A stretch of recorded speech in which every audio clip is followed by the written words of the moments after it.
Salutare și bine v-am găsit pe canalul Psihologia Practică. Astăzi o să discutăm despre 5 semne care îți arată dacă te place și este atrasă de tine în doar 2 minute. Semnul numărul 1. Dilatarea pupilelor.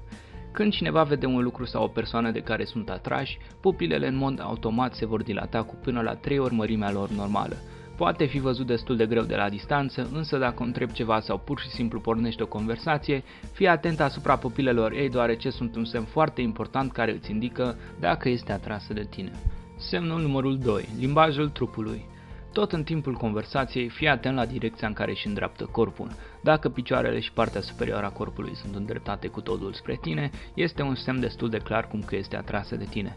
Poate suna ciudat, însă fii atent la direcția în care își îndreaptă picioarele. Semnul numărul 3. Se uită la tine atunci când râde.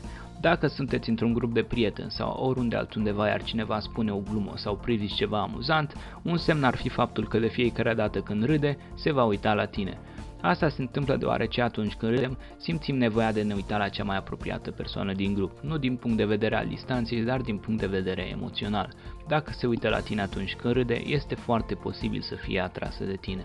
Semnul numărul 4. Atingerea buzelor și părul. Tot din categoria limbajul trupului vine și atingerea buzelor sau a părului. Dacă își atinge buzele cu degetele sau se joacă cu părul atunci când vorbește cu tine, înseamnă că din nou este posibil să fie atrasă de tine. Semnul numărul 5. Îți imită mișcările.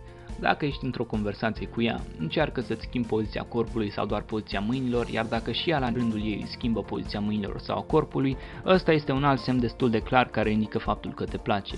La nivelul subconștientului, tindem să ne conectăm cu persoana de care suntem atrași, astfel începem să imităm expresiile, mișcările, clipitul, chiar și respirația. Dacă nu ai observat niciunul dintre aceste semne, nu te îngrijora deoarece poți viziona videoul meu despre cum să o faci să te placă prin 5 trucuri psihologice. Cam atât și pentru azi. Dacă ți-a plăcut videoul, lasă un like, dă un share și ne auzim data viitoare.